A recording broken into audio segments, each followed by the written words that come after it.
My brothers and sisters, you are now watching The Gamer 2323, so just forget about the chores you're supposed to do. Put your feet up, get your Kool-Aid, fried chicken, popcorn, get whatever you may need. And I hope you enjoy the video.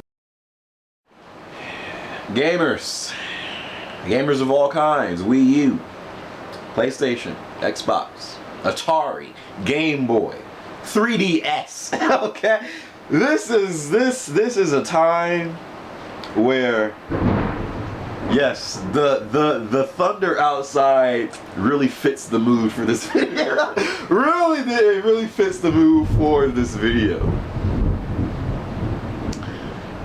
This is a time where gamers really have to have our voices be heard. We need to stick together and be unified as one. It's not about fanboyism. It's not about if you're team Xbox, or if you're team PlayStation, or team Wii U. It's not about why your console is superior and the other consoles are irrelevant.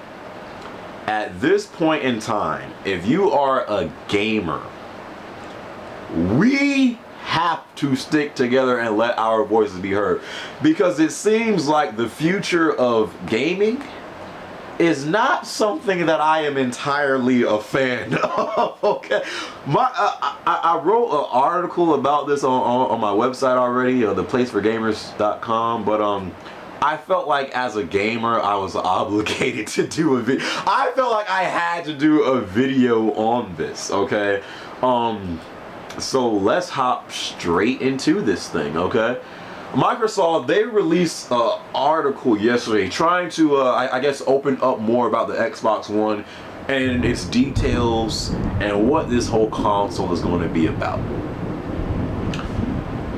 They start off by saying Xbox One will deliver new benefits for gamers that are only possible with a system designed from the ground up to be ready and connected. Here are just a few examples. A new generation of games with power from the cloud.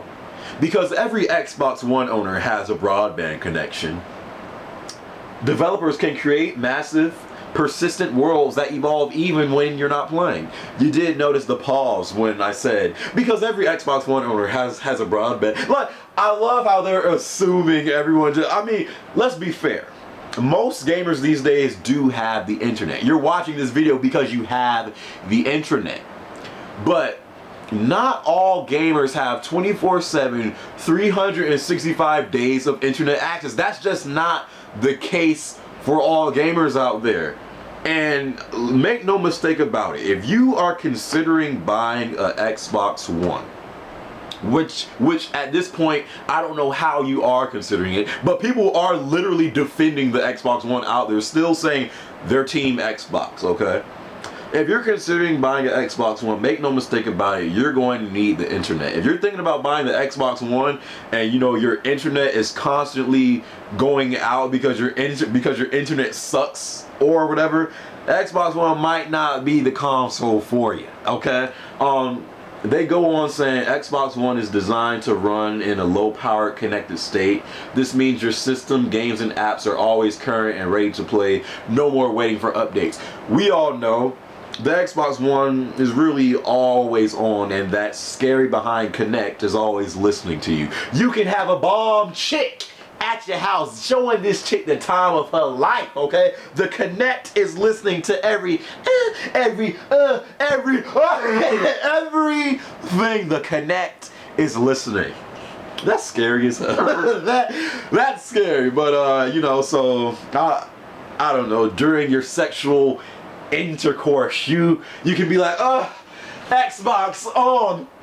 It's turning on because it's always listening to you. Okay, they go on saying access your entire games library from any Xbox One, no discs required. After signing in and installing, you can play any of your games from any Xbox One because a digital copy of your game is stored on your console and in the cloud. We all know, if you buy a game on the Xbox One, there is a mandatory installation that is required, and once you install the game, you no longer need to put in the disc ever again.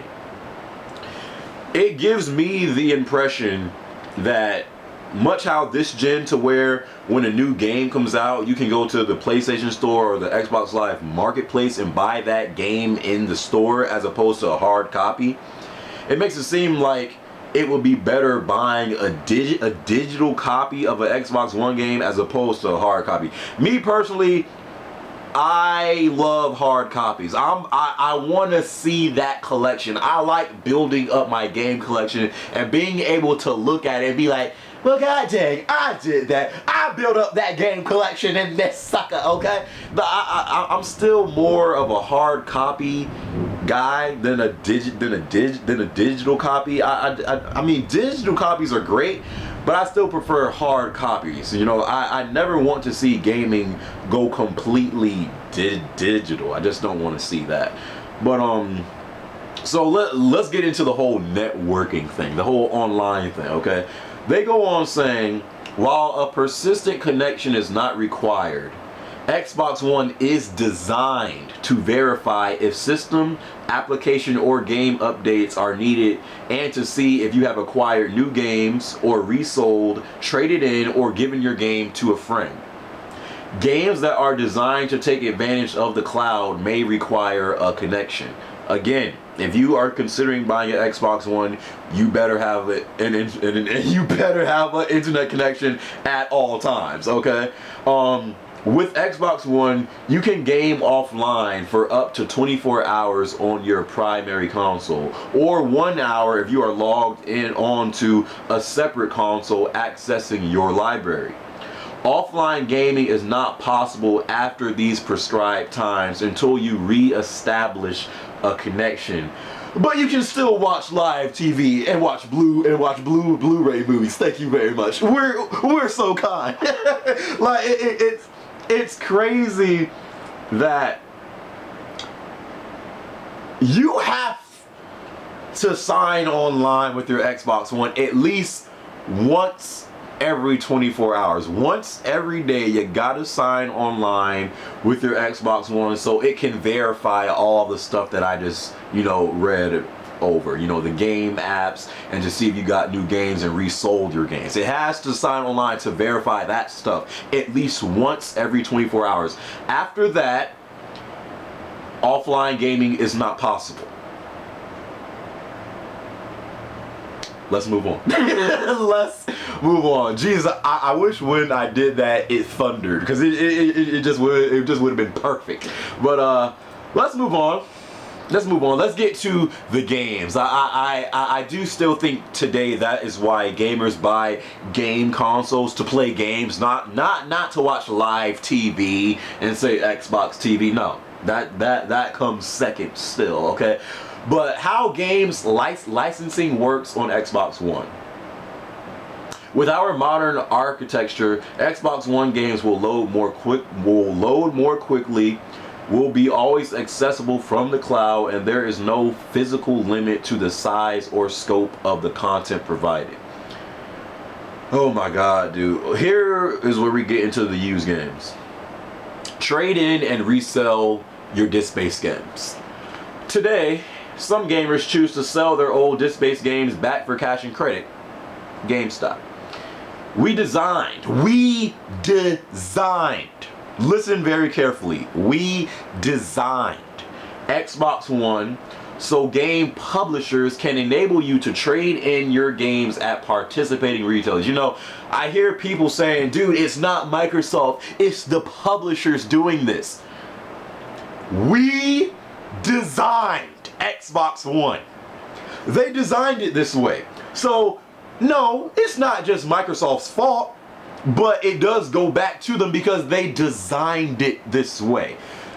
Microsoft does not charge a platform fee to retailers, publishers, or consumers for enabling transfer of these games. This is where it gets interesting. Xbox One is designed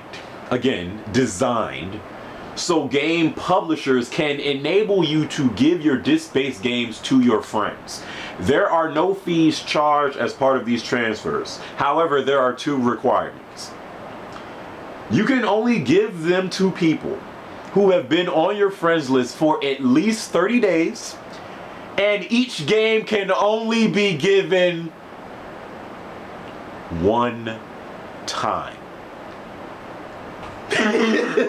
And in our role as a game publisher, Microsoft Studios will enable you to give your games to friends or trade in your Xbox One games at participating retailers. Third-party publishers may opt in or out of supporting game resale and may set up business terms or transfer fees with retailers. Do you guys remember where EA said, you know what, we're no longer doing the online pass? We listened to what gamers had to say and we just came to the conclusion it just wasn't right for gaming. Because we're EA and we just want gaming to be at its best. I think EA took out that online pass because behind the scenes, they're going to be one of the publishers that do this. They're going to have to where that whole used game thing, and there will be a fee, okay? And again, it's not Microsoft's fault entirely, but they designed the Xbox One this way. Listen, here's my problem. What's the next game I'm buying? The Last of Us, bro. When I buy The Last of Us, after I buy it, that game is my property, okay? I can do whatever I want with that game. I'll probably make love to it the first night I get it.